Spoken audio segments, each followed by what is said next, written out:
The strange encounter Drenaya stepped off the transport pad, her boots clicking on the cold metal floor of Research Base Theta 9.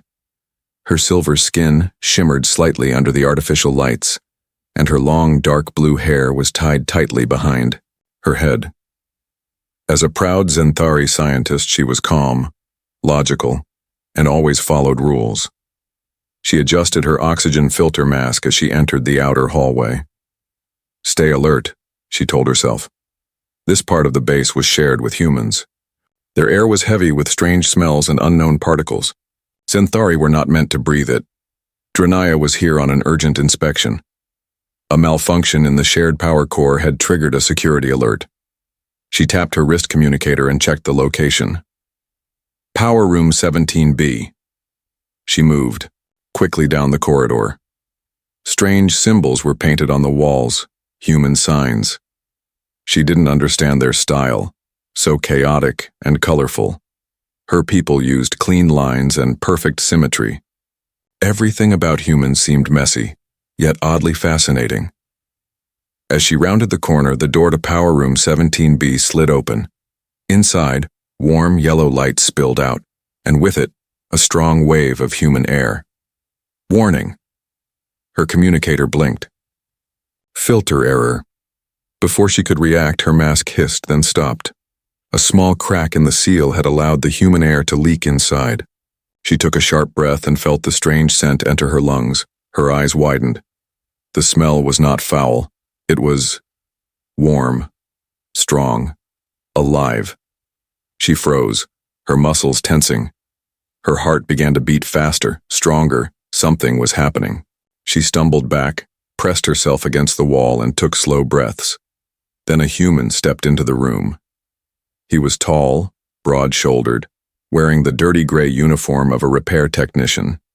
His skin was sun-brown, his hair a dark mess, and his eyes were kind but confused. "You all right?" he asked, looking at her mask. "You're leaking air." Drenaya tried to speak, but her throat felt dry. Her body felt hot, too hot.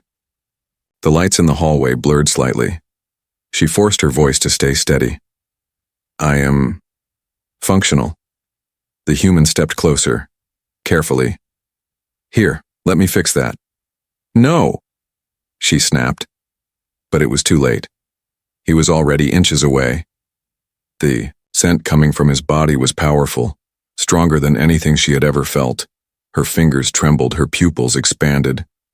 I must leave." She turned quickly and almost ran down the hallway.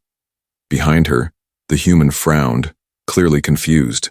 "Weird," he muttered to himself and went back to work. Drenaya reached her private quarters and slammed the door shut behind her.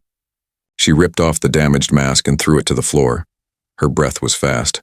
Her body was shaking. She looked at her reflection in the mirror. Her silver skin now had a faint pink glow. Her neck markings, which were usually calm blue, now flashed, in a strange rhythm. Her hands went to her chest, her heart was racing. What is this? She sat down and activated her personal scanner. It blinked several times before showing data. Hormone levels rising, body temperature increasing, internal system imbalance, pheromone reaction detected. She gasped. No, this cannot be. Xenthari only entered heat during specific cycles, and only when triggered by compatible scents of their kind, but this was different. The trigger was human? Her mind raced. She pulled up old research, forbidden files stored in encrypted memory. Myths, rumors, ancient stories of Xenthari long ago who traveled to alien worlds. Some claimed their bodies could be tricked by outside chemicals, rare, powerful ones. But none ever confirmed it until now. Drenaya clenched her fists. This must be stopped. I must stop it. She stood up, but her legs felt weak. Her body was heating from inside.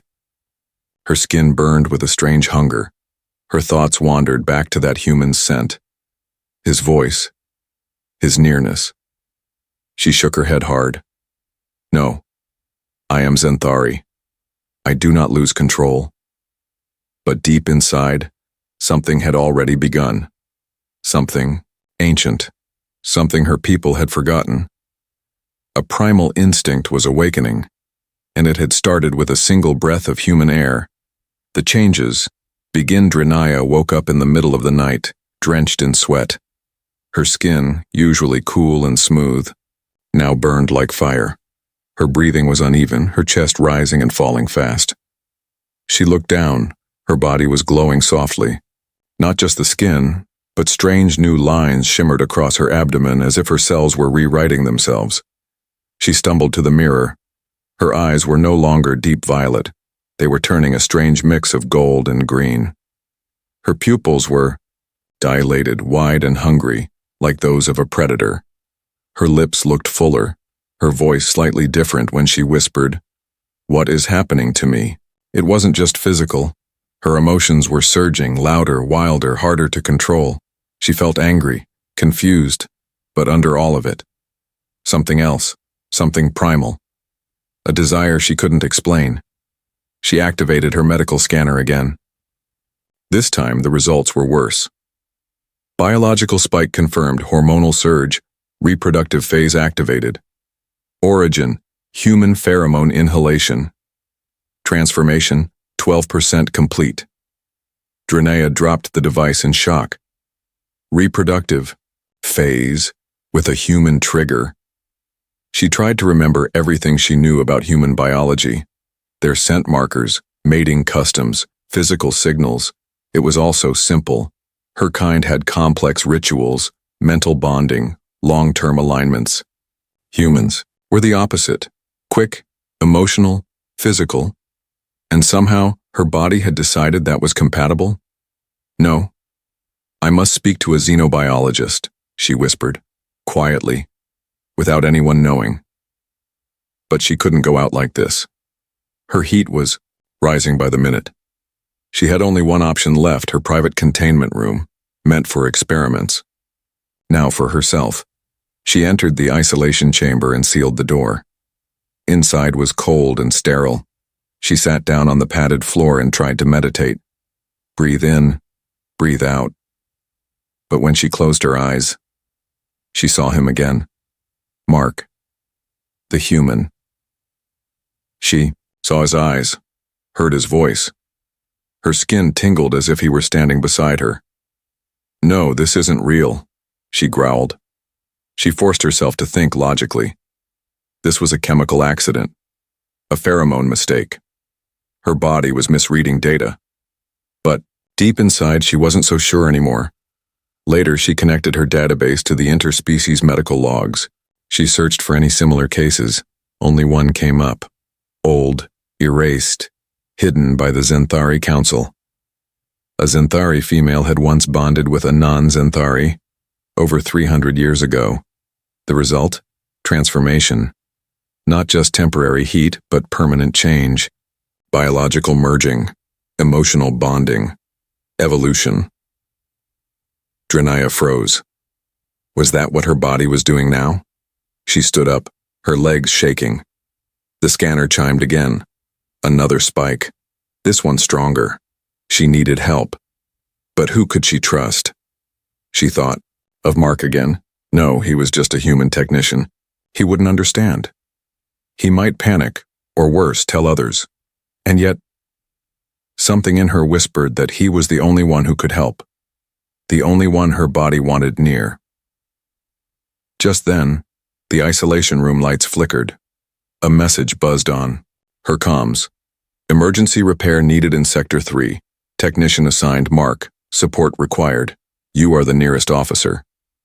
Her heart stopped. She was about to be face to face with the one who triggered all of this, and her body was already changing faster. The unwanted attraction, she smelled him before she saw him.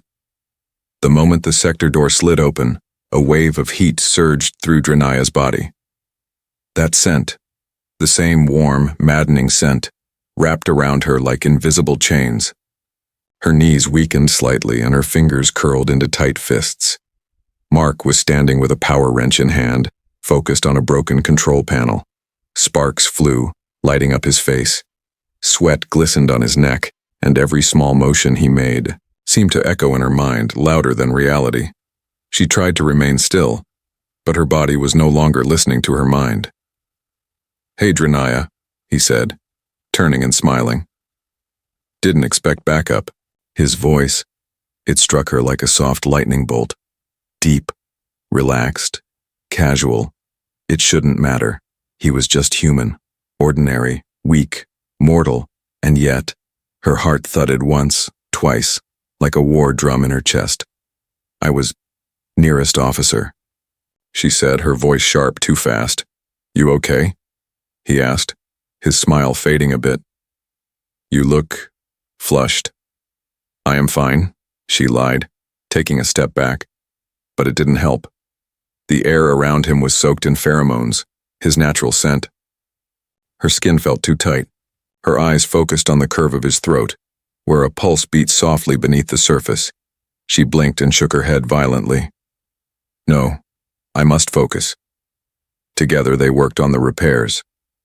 Or rather, he worked. She stood awkwardly, pretending, to check cables while avoiding looking at him. But every time he brushed near her, her breath caught. Every casual word he spoke made her throat tighten. Her thoughts weren't hers anymore. They circled one idea, one image, one presence. Him. And then it happened. The lights flickered again, and something exploded from the control panel. Mark stumbled backward right into her. Their bodies collided. Skin met skin. Drenaya froze. His bare hand had touched her wrist. His scent flooded her senses like wildfire. Suddenly, her body betrayed her completely. A soft gasp escaped her lips. Her markings lit up like fire. She fell to her knees, shaking. Mark knelt beside her in shock. Hey, what's happening? Are you hurt?" She looked at him through wide golden eyes, trembling.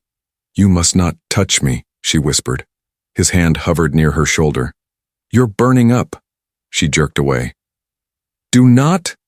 "Come closer. My body. It reacts to you." Mark's eyebrows pulled together in confusion. "To me?" She stood slowly, her breathing heavy. "I inhaled your scent. It awakened something inside me. My heat cycle, something my kind barely remembers." "You're saying I triggered this?" She nodded. "Not by your fault, but now my body sees you as compatible, desired, needed." Mark took a small step back. "So what do we do?" "I don't know," she said truthfully. "But if this continues, I may lose control." He was quiet for a moment. Then he said softly, "I'll help however I can. Just tell me what you need." Her eyes met his. And in that moment, she hated her body for wanting him, for craving him like air. But deeper inside, a small part of her didn't want to stop it. That part was growing stronger with every breath. The fever grows. She bit down on a strip of cloth just to keep from screaming. Inside her private quarters, lights were dimmed, temperature set to freezing, but none of it helped. Drenaya's body was on fire. Her skin glowed faintly in the dark. Lines of golden light pulsing across her shoulders and hips like living tattoos. Her eyes, now fully gold with slitted pupils, shimmered with a strange mix of pain and instinct. She gripped the edge of her bed so tightly that the metal cracked beneath. Her fingers. "This is not heat," she whispered through clenched teeth. "This is war." It had only been one day since she touched the human. One brief contact. One moment of skin against skin. But now, her body felt like it was being rewritten, cell by cell. Her scent had changed. Her breath came out in shallow gasps. Even her bones ached as if preparing for something ancient. She reached for the scanner again. The results this time were horrifying. Cycle fully initiated, neural pathways shifting. Xenthari DNA responding to foreign stimuli. Adaptive transformation, 47%. She dropped the device. This was no temporary illness. It wasn't just a heat cycle. It was a bond. A full biological reaction. Her body wasn't just attracted to the human. It was preparing to mate with one. She stood stumbling toward the small mirror on the wall. Her reflection didn't look like a full Xenthari anymore. Her face was the same, but softer. Her markings were no longer traditional blue. They flickered gold and red. Her voice had become huskier, and her heart beat faster when she imagined his voice. Mark. Every thought circled back to him. His scent, his hands, his warmth, and now her body demanded one thing above all, contact. But she couldn't give in. She couldn't let her species be shamed like this, a highborn Xenthari giving in to primal urges triggered by a human. No. Her ancestors would spit on her name. She collapsed back onto the bed, trembling. "I need help," she whispered, but she couldn't go to her kind. They would lock her away, maybe even erase her mind to stop the transformation. To them, she would be infected. Unclean. There was only one person who could help now. The one she feared being near. The one she couldn't stop thinking about. The human. Mark. But before she could decide, her communicator buzzed again. Unauthorized. Access in forest sector. Unknown life signs detected. Report immediately. Her heart skipped. The forest sector was far outside the base, a quiet place with natural air used for research. And right now her body was begging for isolation. She had only one option left. Escape. She grabbed a cloak, hid her face beneath the hood, and slipped into the hallway. Every step was painful. Her body burned hotter with each movement. And still her mind repeated one word like a drum: Mark. She had to get away before she did something she would regret. Outside, the alien moon was rising. The forest was dark and cool. But even the night air couldn't cool the storm inside her. She collapsed near a tree, her back against the thick trunk, breath ragged. She was alone. Finally, and still. She wished he was there. Found by the human, he followed the scent she left behind. Mark didn't know how he could smell it, but somehow, he could. A soft, sweet trace on the air, like wildflowers mixed with stardust. It led him through the quiet, moonlit forest that circled the edge of the research base. He wasn't even sure why he came. All he knew was that Drenaya had disappeared after the last encounter, and something inside him kept whispering. "She's not okay." The security log said she had exited the base with no clearance. He didn't tell anyone. He just grabbed a jacket, a scanner, and ran after her. "Drenaya?" He called into the dark trees. No answer. Only wind, and the quiet chirping of alien insects. Then he saw a glow, soft golden light pulsing from behind the thick roots of a blue-leaved tree. He moved slowly, carefully. As he stepped closer, he saw her curled up on the forest floor. She was shaking. Her cloak had fallen away. Her skin was bright with lines of living gold. Her hair was loose, damp with sweat. Her breathing was fast, shallow, and painful. "Drenaya." He dropped beside her, reaching out, but stopped short. Her eyes opened slowly, and they were wild. Don't," she rasped. "Mark, stay away." "You're burning up," he said softly. "You ran into the forest like this. Why didn't you ask for help?" "I couldn't," she said, teeth clenched. "My body, it's not mine anymore. You're too close." He gently removed his jacket and placed it around her. "Let me at least help you stay warm." She hissed, her body twitching under his touch. "You don't understand. When you touch me, it feeds the fire." Mark pulled back, watching her carefully. "Then I won't touch you, but I'm not leaving you alone like this." A soft silence fell between them. The stars above blinked faintly, and the cold wind stirred the leaves. Drenaya tried to speak, but her lips trembled. "I'm losing control," she whispered. "My kind, when heat takes us, it leads to madness and/or bonding. If it completes, I will be changed forever." Mark's throat tightened. "Changed into what?" "I don't know," she admitted. "Something new. Something not fully Xenthari. Something... part of you." He didn't speak for a moment.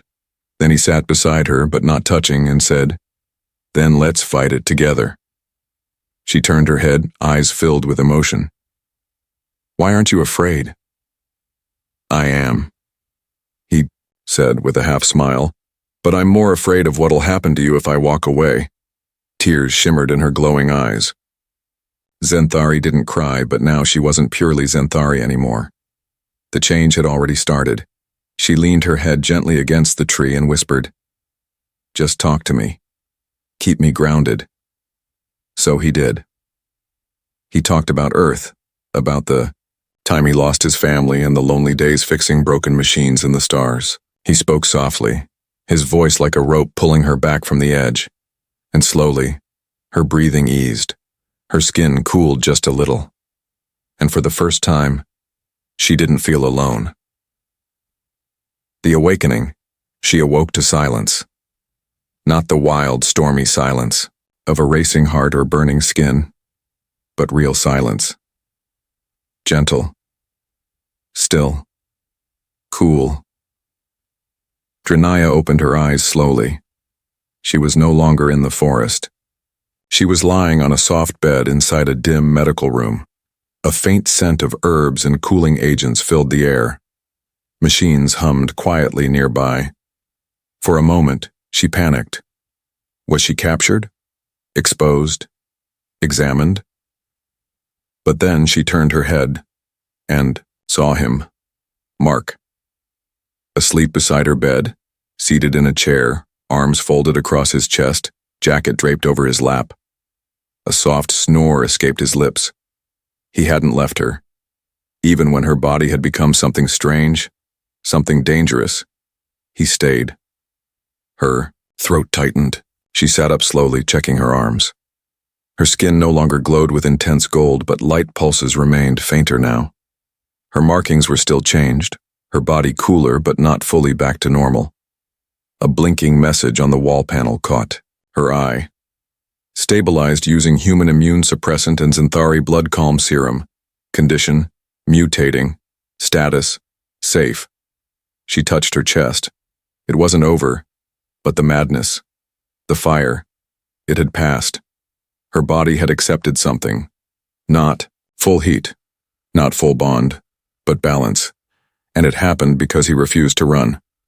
Mark stirred and blinked sleepily. When his eyes landed on her, he smiled gently. "You're awake." She gave him a soft nod. "How long have I been here?" "2 nights," he said. "They found us in the forest and called in a neutral medic. I told them it was a medical emergency and swore I wouldn't leave." She lowered her gaze. "I thought I would break." "You didn't." "No. You didn't let me." Mark leaned forward slightly. "Your people came to check on you. I told them I was just following protocol. They didn't ask more." Her eyes widened slightly. "You protected me." "Of course I did." Silence passed between them, full of things not yet said. Finally, she whispered, "I'm not who I was."